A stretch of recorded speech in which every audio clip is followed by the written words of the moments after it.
episode of the Blocktalk Podcast with me, Brian Welsh. Today, we're delighted to welcome back Chris Ashurst, founder of the High-Rise Scotland Acton Group, which was formed in June 2020, which seems a long time ago now, to offer a forum for owners associations, owners and residents of high-rise developments in Scotland to facilitate communication with government and other relevant bodies. Chris retired in 2007 following 20 years with Mazars, where he was head of London Corporate Recovery and Insolvency Services. This is, we've spoken to Chris before and had a great chat, and this is just a follow-up. So great to have you on, Chris. Thanks for coming back. Good to be back again. Nice to actually see you this time. Yeah. We have this very new podcast studio in Glasgow. So maybe next time we speak, we can get you over for the day or for an hour or so. Yeah. So, okay. So last time we spoke was May 2022, I think. What's been happening since then? Could you give us an update on the latest news around cladding and your thoughts around those developments? May 2022 seems a long time ago, and a lot has happened since then. Yeah. So last year in the autumn, eventually, the government introduced the bill to deal with the cladding remediation problem in Scotland. Okay. So that was introduced back in November, and it had its first vote a month or so back. So it's what's called an expedited bill because the government is anxious to try and get it working as soon as possible, with an operative date set for beginning of September this year. So it's a very quick process, which in itself has challenges to make sure that they get it right. Yeah. And the original idea of the SPA, just to remind you, was that independent reviews of the buildings should be undertaken where buildings are over 11 metres high to establish whether or not there were any problems with what we loosely talk of as cladding, better described probably as external wall systems, because as a layman like me, and as you said, I was an accountant, I think of cladding as the stuff you see hanging on the outside. But actually, it is more than that. As an example, the building I'm sitting in at the minute has metal cladding, as I would describe it, hanging on the outside. Okay. But it also has some areas which look to the naked eye as concrete or render. And whilst our cladding is the safest you can get, the metal cladding, which is very encouraging, we discover when we did have a survey done that actually behind the render there is another substance, and that is a cause of concern for us and for the surveyors. So these sort of surveys have been done. About 26 of them have been underway, paid for by the Scottish Government. They've proceeded. One building in Aberdeen has actually had work done it and has been remediated, paid for by the Scottish Government. Okay. The problem with processing this is that there are some buildings where the original developers, and it is the intention of Scottish Government that the original developers should pay for the cost of these repairs, remediations. But some of those original developers just don't exist anymore, or aren't in a position to settle that bill, as it were. So I believe the building that has been remediated out of the provision of money that's come from Westminster, and that's. But it was a reasonably small building, but at least one has been done. But when you think of the context in Scotland, of how many hundreds, and we still don't know how many hundreds of buildings there are, that is small fry. And so they launched the pilot scheme, and it's been actually running, but the pilot scheme was just that. So that was one of the major developments in the last 2 years. The pilot scheme is actually up and running, but it was a pilot scheme. And the idea of a pilot scheme is to go first, find the way ahead, and also to discover difficulties along the way that you didn't know were there, because no one in Scotland's been down this route before. The regime in England is different. There are similarities, of course, but it hasn't been done here before. So discovering what needed to be discovered was itself a problem. Yeah. And as the surveys got underway, it was a bit like you lift this piece of paper and then you find some more underneath it. Oh gosh, we've got to do this as well. Yeah. And so it has grown a bit like Topsy. And that has really stretched resources in terms of civil servant backup power, in terms of numbers, just the number of people to try and process this, but also in the number of people who are able to do this sort of work. They don't just grow on trees. There aren't that many of them, and so the scheme has actually quite dramatically changed since it was launched. So the pilot schemes are now closed. Yep. There are additional buildings which are on the government list, which will be dealt with, and the buildings where a single building assessment has been undertaken, those single building assessments and the technical information and risk assessments in those reports will now be taken and used in a refreshed single building assessment, if I can call it that. So the criteria have been changed. Okay. And so not starting from scratch with the 25, 6, whatever it is, buildings that have already had some sort of assessment, but using that information that will now filter into the refreshed assessments. But the huge change is that the government has decided, and this is a point of some discussion, and as it stands in the bill at the moment, that instead of the government overseeing and placing these assessments with people to do it, that has now been passed to the builders.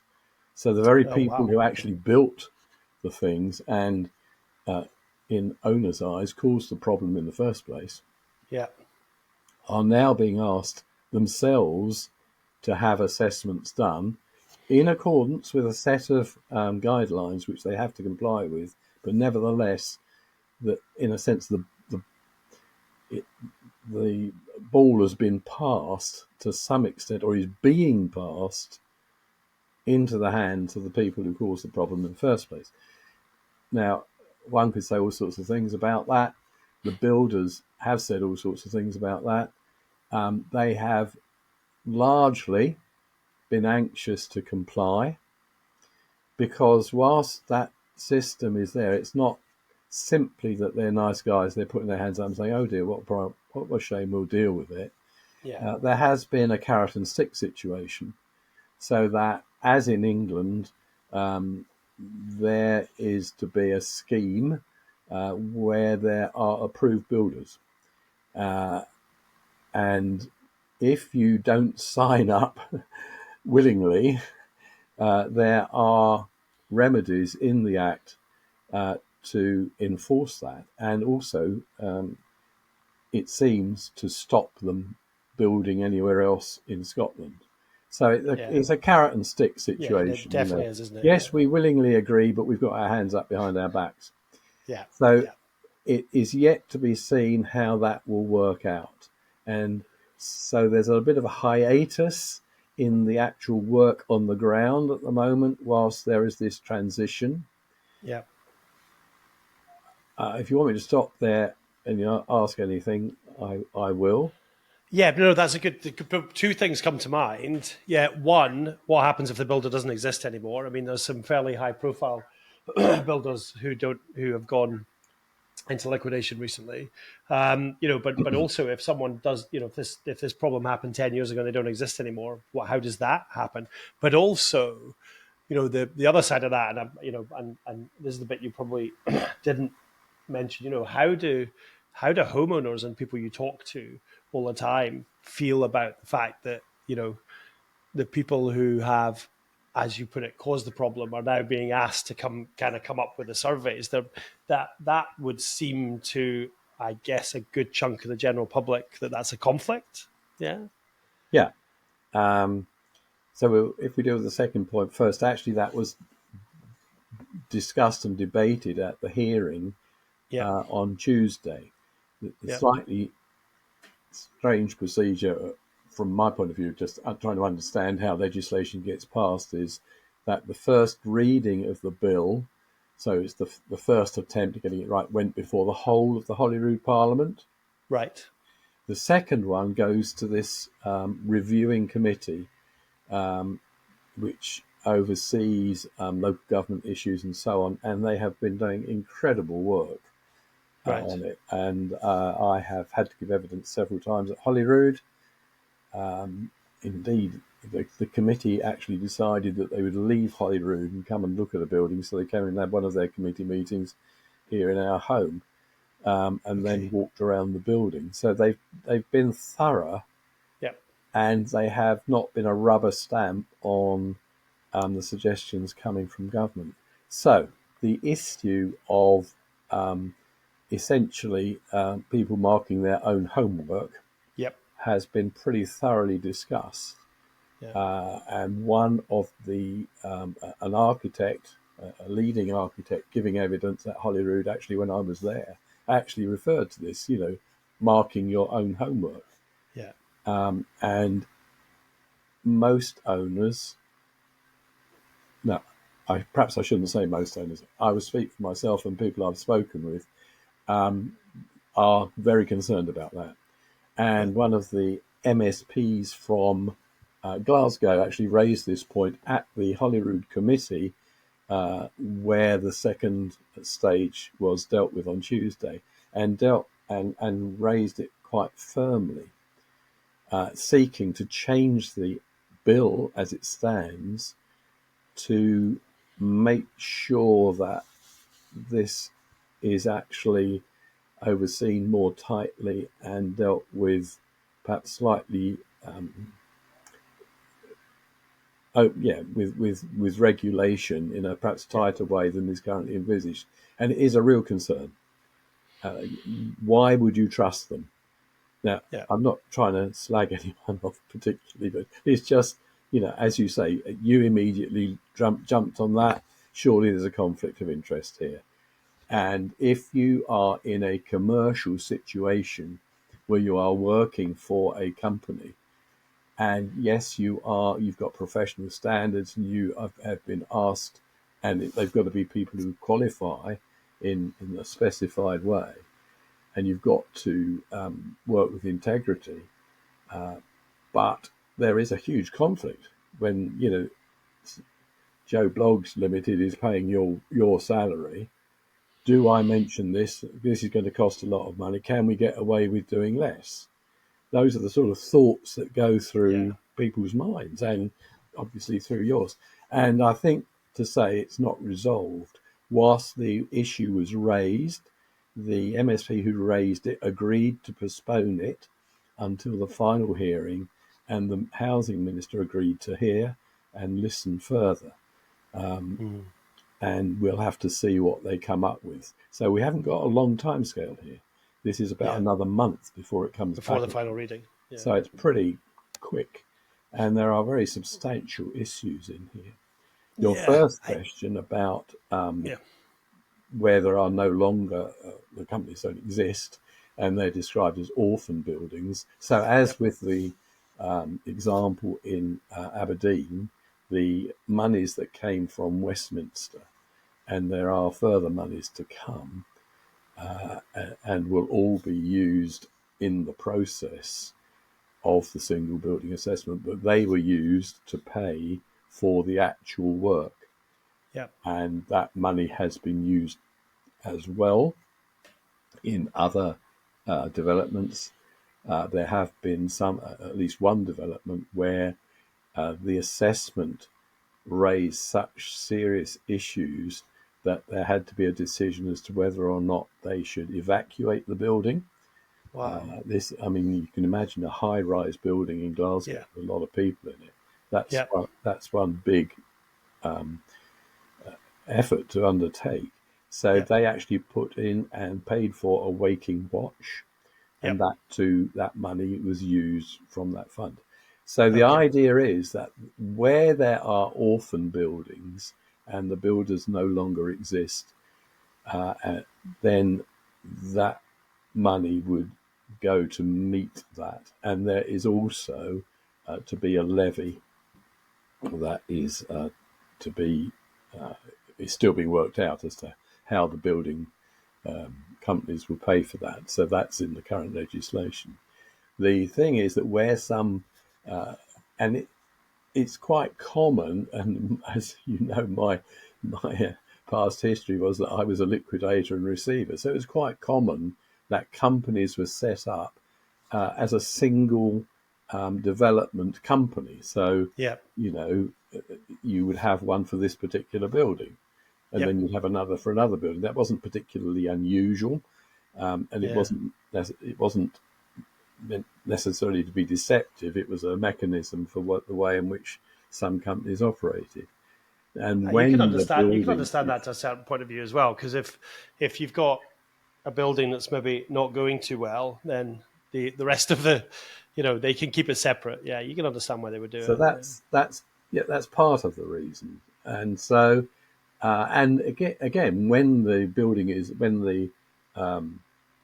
development has been completed, that company no longer has a purpose. It was for that purpose. Therefore, you put it to bed and get struck off, wound up, and off they go. Now, the problem is where you have groups of companies, and I'm aware of a case where there was just such a development, and the single-purpose company that was set up in fact went into administration. It's quite a huge block. So, for example, in the tallest stair in that building, it was meant to have 2 lifts. So, but because they ran out of money, they only got 1. And they had to get someone else in to finish everything off, and it was a mess. And that company was in administration. But it was part of a group of companies which still exists, still runs, and are currently bidding and proposing to do another development nearby in the same area. Now, this is where it gets a bit muddy, and the Scottish Government are very aware of this, that really just isn't right. So, not at all, again, speaking with my insolvency practitioner hat on, the whole thing is that the word limited or public limited company at the end of the title of the company means that if there are problems, the people who are owed money can only look to the assets of that company to meet those bills. So it's ring fencing everything. But in insolvency law, that the liability of the directors of those companies is reviewed, and they may be banned from acting as directors in other companies because of their action there. And there's a whole set of definitions about what an associated person is, associated companies, all these sort of things. So the Scottish Government in this context is looking to extend the net, not simply to the companies that carried out the work when the work was done, but other companies that might be in the group or part of the group and the group's resources to meet these bills. Now, that's quite a fraught and difficult area, but nevertheless, that's the thinking. In other words, you can't just say, "Oh dear, what a shame, we'll put it into liquidation, off we go. Sorry about that, fellas, off we go. You pay. We'll go make a shitload of money over here." Exactly. Yeah. Okay. So, but for the orphaned ones, for say a smaller development company who created it then, I don't know, 10 years ago, and then and then had a problem and went out of business. What we're saying is that fund from Westminster is going to effectively pay for Yeah, I mean, it's their funds that come assessment. to Scotland by right under the method of allocation of funds. So for example, in England, they have this fund that they set up various. There's the share that comes to Scotland for issues in Scotland where UK legislation actually doesn't apply. So they passed a UK law, say about buildings, since we're talking about buildings, but because of the devolvement of powers to Scotland, that act in England, in Westminster, cannot apply in Scotland. Neither do the resources from the tax revenues there cover it. So an allocation is made to Scotland and Wales and Northern Ireland to cover issues in their provinces or countries. And so there is a system for calculating that, and we get a share when there is a law that is passed that's exclusive to England but has bearing in Scotland. Then there will be a share out, if you like, that comes to us by right, and that it is envisaged that will be used to pay for these buildings. Okay. So you might argue that someone in the past who has sort of seen the fair amount of disruption because their developer went bust are possibly in a better position now because the assessment is going to be funded not by someone marking their own homework, as you put it. Yeah. Well, I think that it is a real issue, and certainly this architect was thundering against it, and so was I. That we just don't think that is appropriate. No, I don't think it is. I don't think there's too many people who would think that's appropriate, to be honest. But okay. So one of the words that was used an awful lot in the discussion on Tuesday was openness, transparency, and all this sort of stuff, which the Scottish Government are very keen on. But this is where it all becomes less than transparent, I think. Yeah. Arguing on the other side, just for 1 minute, to give a fair impression to people, that the pilot schemes have clearly disclosed that the problem is very widespread, as we already knew, but the resources in terms of people to actually administer multiple remediation projects at the same time simply don't seem to be there in the Scottish Government, which is that's not a criticism, it's just a fact. They don't exist. Yeah. So where do those resources exist? So you sit there thinking, well, probably they're in the building companies.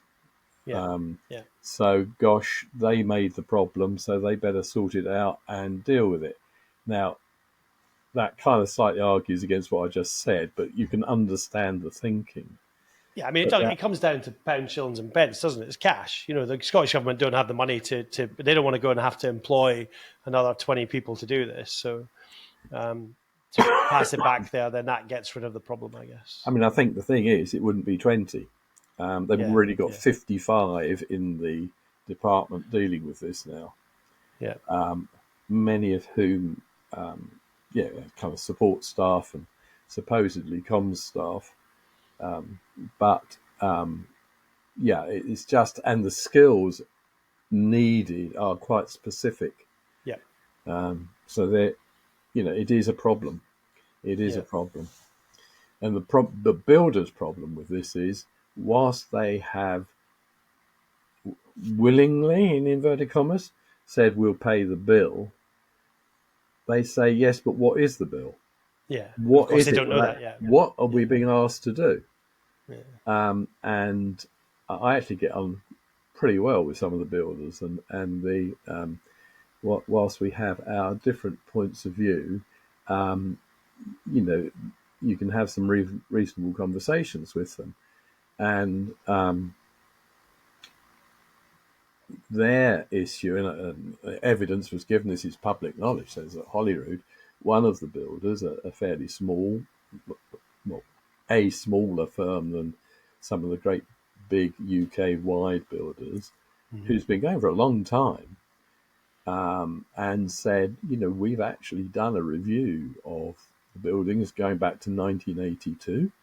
We don't think we've got any problems.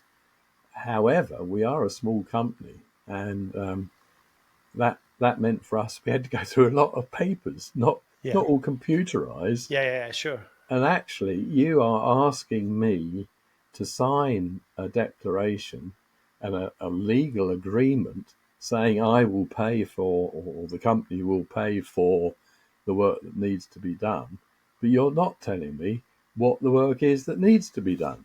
Yeah. So how can I sign a contract as a company director not knowing what the cost is of what you're asking me to do? So that's a very powerful argument. And one of the huge issues that is still being resolved, and is, I think, now being resolved, is what actually are the standards to which the buildings are to be remediated. One of the hiccups along the way was that in December 2021, I think it was, the Scottish Government introduced a new Scottish Advice Note about how to do single building assessments. And basically, it was either high risk or low risk. You assessed various things. If certain materials were in the external wall system, then you had to, the assessor had to say it was high risk. Right. If it was high risk, then it had to be remediated or removed or dealt with.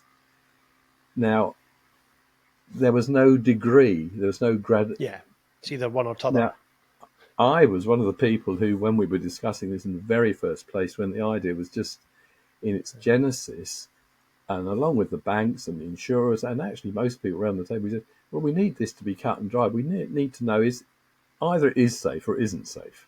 Come on. That's the whole point, isn't it? We need to know where we're at. And so I was supportive of the binary system of yes, it is or no, it isn't. However, I have learned, and everyone else has learned as we go along, it's not as simple as that. There are risks we all live with every day.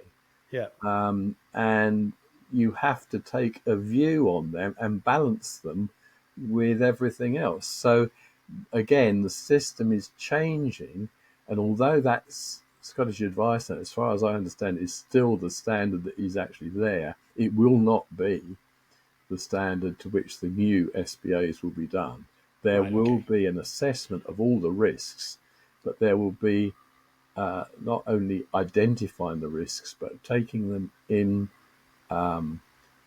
comparing them with other issues and measures in place to try and keep a building safe.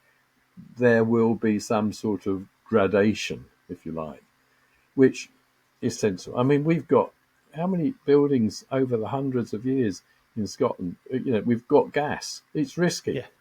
If someone had tried to introduce something back then along these lines, you've got gas in the building. Oh no, that's unsafe. You have to take that out.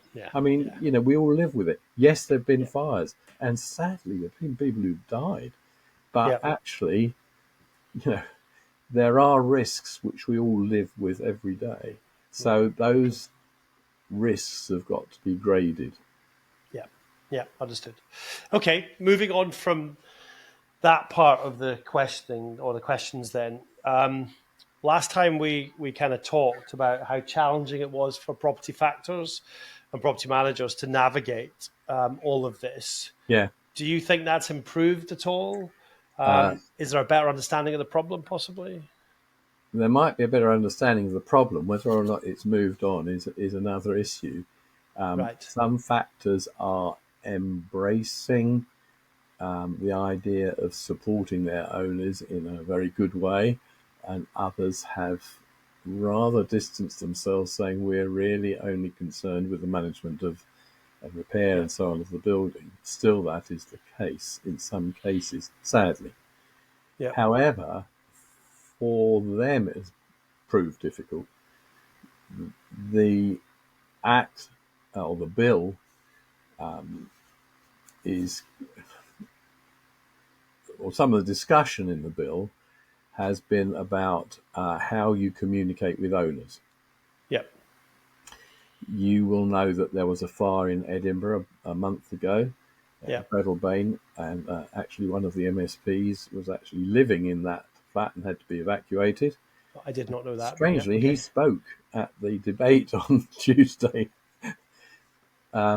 So one of the issues that he highlighted, and he put an amendment forward which actually didn't proceed, so it's out for discussion still, because came from his experience. So there's a big fire, but there is no one place where the rescue, fire services, police, whatever, can go to discover who the owners are and who should be in the buildings.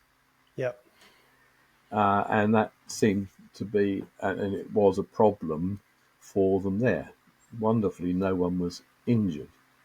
But, it highlighted the position. So the proposal he had was that there must be a list, not only of owners, but also of other people staying there. So in our building, we've got a lot of tenants, and actually in our building, we have got some short-term lets. And across Scotland, in these high-rise buildings, there are short-term lets.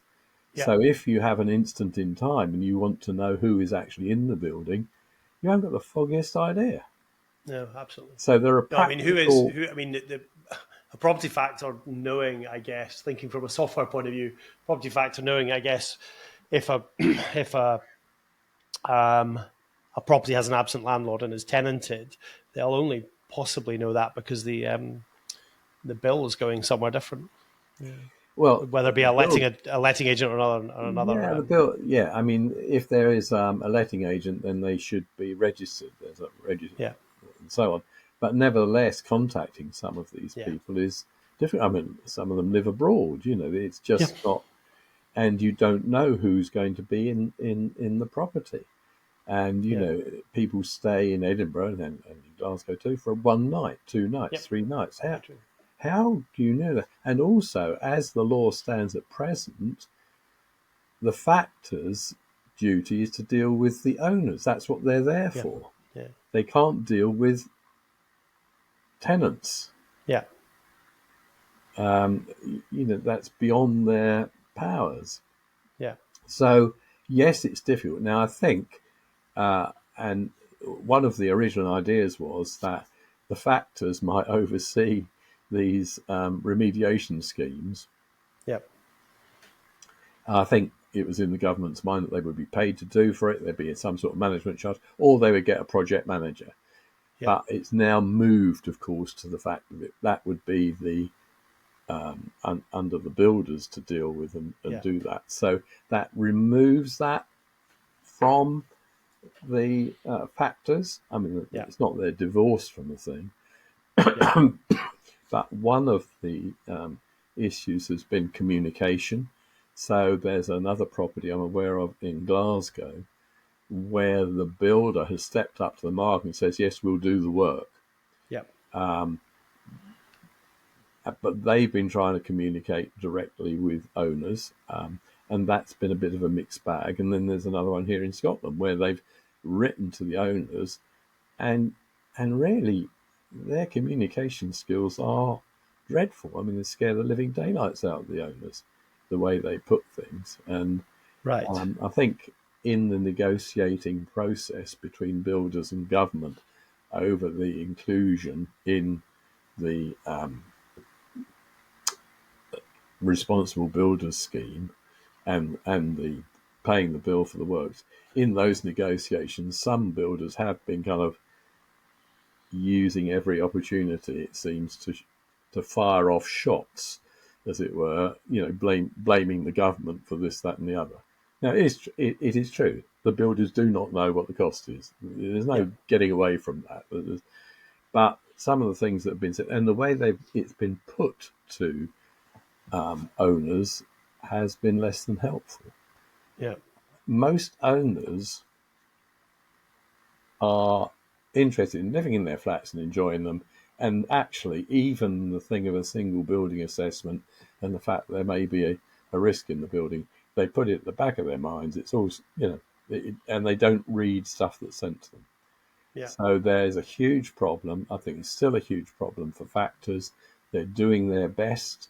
I think they're fighting an uphill battle. The owners' associations are fighting an uphill battle Yeah. to engage with people.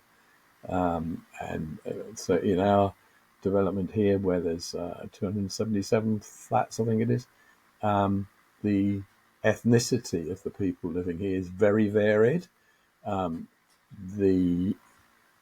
So a lot of people, English wouldn't be their first language. Yep. So if you send a letter to them in normal business style, letter, either they're not going to read it because they can't, or they're not going to read it because there's an awful lot of small print in there, and I don't really, I haven't got the time or the energy to read through that, and I don't know I'll understand it anyway, and someone else will deal with it. So actually trying to get people to engage is huge. So we're working on a project here, we have been with the Scottish Comms team, to try and, rather than put things on the government website kind of as bills or as documents that are quite dense, use graphics and so the guy who has been doing some of the drafting of the bill is a lovely guy who's Zimbabwean guy originally.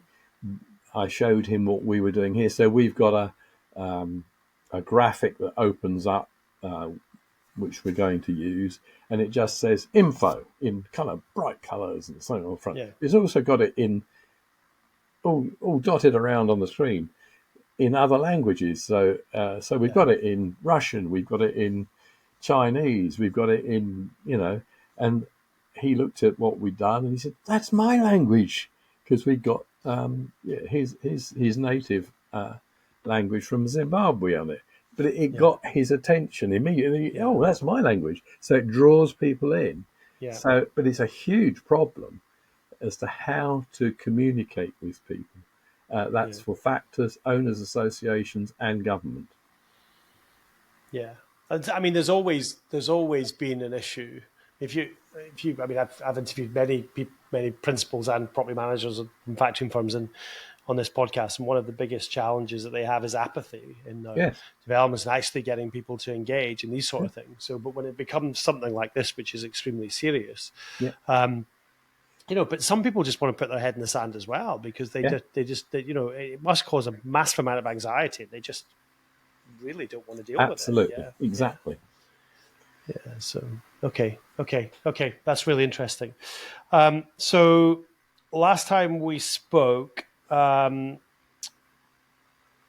asked you if you had the power to do anything, or if you had the power to implement a solution tomorrow, what would it look like? And is that still relevant, or is that pretty much not going to pie in the sky kind of thing? But tell me what you think. Well, it is pie in the sky. I mean, isn't it a lovely thought to get it remediated tomorrow? At the discussion on Tuesday, one of the committee members, in questioning and speaking with the housing minister, said, this is going to take at least a decade. Yeah. And I think that's reality. Yeah. I think it's absolute reality. So I'd just love to be able to make it all happen tomorrow. The frustration of trying to cut through processes and so on, and get things done. And that is what really annoys owners. So the owners who do engage are largely the ones who are very cross. Not just who are worried. The people who are worried also engage, but the people, of course, we have keyboard warriors. Yeah. And I kind of approach the thing with the government. Our commitment is that we will work with government Some of the things that have happened along the way have tested that a bit, but we're not in wanting to be critical and cause additional problems. It behoves all of us, whether we're factors, owners associations, owners or residents, to try and get this sorted as soon as possible. And listening to the minister and watching the minister at the debate on Tuesday, I found very difficult. I was listening to him, I thought, oh, goodness gracious, this is just pretty grim, really. And I was, in my mind, I was quite critical listening to him. But then I've read through it all in the detail and the complexity of it. Yeah. And as I've read it, I thought, yeah, I can understand why it came over like that. But you've got to say it. And there isn't really any other way to say it. It's just really difficult. So if I'm finding it difficult to follow, so people are angry, just don't have time for that. They just, just do it. They've had 98 million. Just spend it, do it. Yeah, but what are you going to spend it on? It doesn't join up, but just people's thoughts and reason leaves them, really. Their reason leaves them.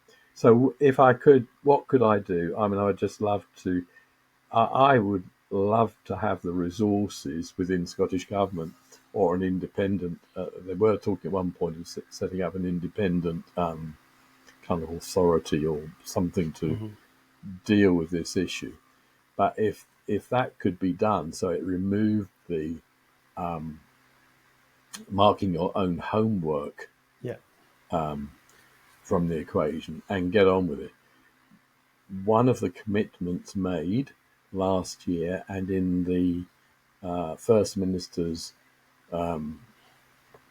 programme for government for this year, there was a commitment that they would complete the survey of buildings in Scotland to establish just how many were high-rise buildings over 11 metres that should come into the scheme. And it was undertaken that would be in place by spring, which I think we're now in. So that has gone very quiet. I've been pressing for information on that. It seems not a lot has happened. It was at that time the First Minister wrote what he called mandate letters to each of his cabinet colleagues saying, this is what I expect of you this year, this is what you should be doing. And it's enshrined in one of those mandate letters. So here we are, sitting 2 years after my last interview with you, 4 years since we kicked this ball off down the road, and we still do not know how many buildings there are in Scotland that fit into this category. And if we could get that sorted, that would be wonderful. Then we can get some idea of the size of the problem. And I think that is a key thing. I would love for that to be sorted very quickly, so at least we begin to talk with knowledge about the size of it. Yeah, because if it's taken that amount of time to get to this point and we don't even know, then a decade's probably it's probably going to be multiple of them, before they get it resolved. So okay, wow. My dog is about to come and sit. No, he's not. All right. He was going to come and say hello. Sorry, he's been sleeping very nicely down here. He's just got up. So anyway, okay. I have to say, one of the pluses of this is that at least the plan is that there will be a regime up and operating in September. Right, okay. As I said to the committee, we could have the best bill act in the world that absolutely addresses everything, and it's just, that's the bee's knees. It deals with everything.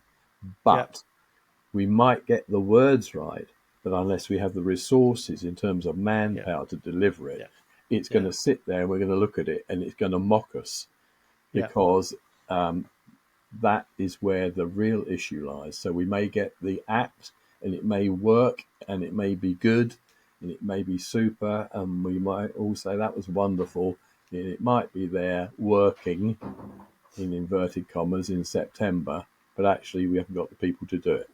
Yeah. And we're Yeah. absolutely stuck. Yeah. Okay.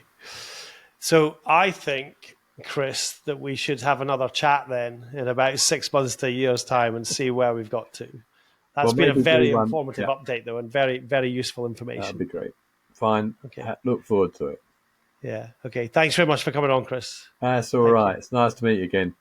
Yeah. Cool. We'll get you through to Glasgow next time, though. Thanks very much. Okay. I know the way.